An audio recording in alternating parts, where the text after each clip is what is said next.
اچھا، میرا نام سبیحہ اشرف ہے.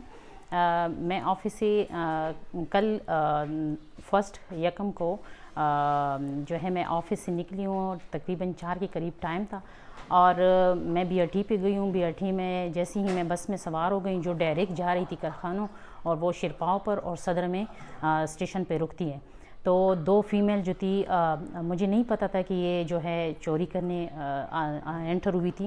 اس نے میرے پرس سے تقریباً 95,000 روپیز اور ایک موبائل جو ہے وہ چرا لیے. پھر ہم FIR درج کر رہے تھے. غربی تاڑوں نے انکار کر دیا کہ نہیں ہم نہیں کر سکتے, آپ لوگ یونیورسٹی ٹاؤن سے کر لے. پھر میں نے یونیورسٹی ٹاؤن گئی ہوں, وہاں میں نے FIR درج کروا دی ہے.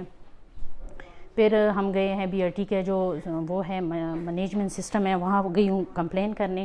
تو ان لوگوں نے بھی یہی کہا ہے کہ جو ہے ہم CCTV کیمرے پکچر نہیں دے سکتے. تو اس نے بھی انکار کر دیا. تو اب یہ کس کی ذمہ داری ہے؟ اگر یہ صوبائی ہے یا وفاقی سطح پر ہے تو میں ان لوگوں سے ریکویسٹ کرتی ہوں کہ کائنڈلی اس پر نوٹس لیا جائے. یہ آج میرے ساتھ ہوا ہے, کل دوسروں کے ساتھ بھی ہو سکتا ہے, کیونکہ یہ بڑی تیزی کے ساتھ انکریز ہو رہے ہیں کیسز. Thank you.